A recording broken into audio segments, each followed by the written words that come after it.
Godt. Vi vil vise, hvordan man kan få hesten til at løfte sig i halsindsatsen og runde sig i nakken ved at bruge tøjlen op og ud.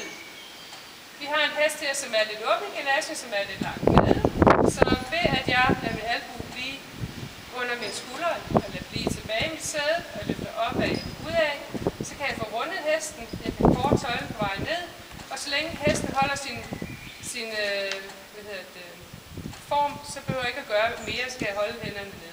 Hvis hesten går ned og frem igen, så kan jeg korrigere igen. Hvis jeg nu korrigerer forkert, hvis jeg nu tager op og ud med albuerne fremme, så kan hesten smide sig i nakken og imellem skuldrene og smide ryggen også.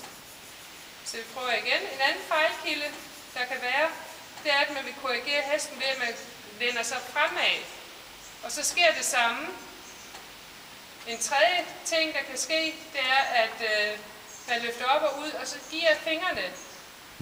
Så derfor er det vigtigt, at hvis man skal have hesten op og ud og runde, og man bruger hænderne op og ud, at man bliver tilbage, tager hænderne op og ud, og korter, når hesten har fået den holdning, man gerne vil have. Godt. Vi tager hesten ud igen, og når det er sådan, at hvis du gerne vil have den rundet ved at tage hænderne nedad, hvis du så saver en gang, så kan du få hesten bag ved lod. Men når den kommer bag ved lod, så synker den faktisk lidt væk foran en.